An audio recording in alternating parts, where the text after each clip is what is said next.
C'est une catastrophe, Pascal Praud se lâche et hurle sur Jacques Vendroux. Pascal Praud s'est mis en mode Roland-Garros vendredi 30 mai 2025 en direct sur Europe 1. Le journaliste de CNews n'a pas vraiment soulevé les foules par l'adresse de son poignet. Pascal Praud a démarré une nouvelle semaine de son talk L'heure des pros, à 9h ce lundi 2 juin 2025 sur CNews et Europe 1. Pour l'accompagner, Elisabeth Lévy, Nathan Dever, Pascal-Pierre Garbarini ou encore Dominique Grimaud pour revenir sur l'actualité autour de la finale PSG à Inter Milan, remportée par les joueurs de la capitale. La victoire sportive mais surtout les épisodes de violence ayant principalement éclaté à Paris ont été commentés sur le plateau. Pascal Praud a déploré que la presse ne se soit concentrée sur les festivités, les journalistes ne font pas leur métier. Il faut dire la réalité. Ils ne veulent pas témoigner de leur réalité. Après, demandez-leur pourquoi. Pascal Praud s'attaque à ses confrères.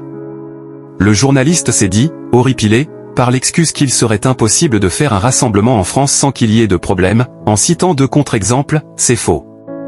Bordeaux a été champion de rugby il y a 15 jours, 25 000 personnes, il n'y a pas eu un problème.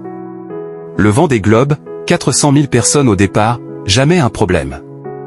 Le discours d'Emmanuel Macron devant l'équipe du Paris Saint-Germain et son tweet polémique après avoir repris le « champion mon frère » de Lucas Moura, ont mobilisé le plateau jusqu'à 10h35. Le vendredi 30 mai 2025, la semaine de Pascal Praud sur CNews s'était conclue sous les yeux de 581 000 Français, correspondant à 18,8% du public âgé de 4 ans et plus.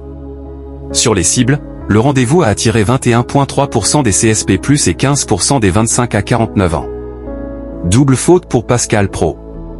Dans la foulée de cette dernière, Pascal Praud a pris le micro sur Europe 1 pour animer sa quotidienne Pascal Praud et vous.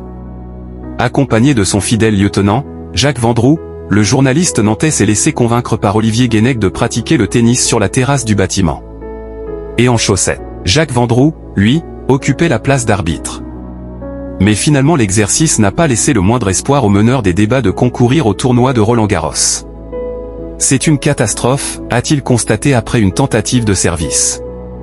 Puis, imitant John McEnroe, il s'est mis à hurler sur Jacques Vendroux, « Show me the mark ».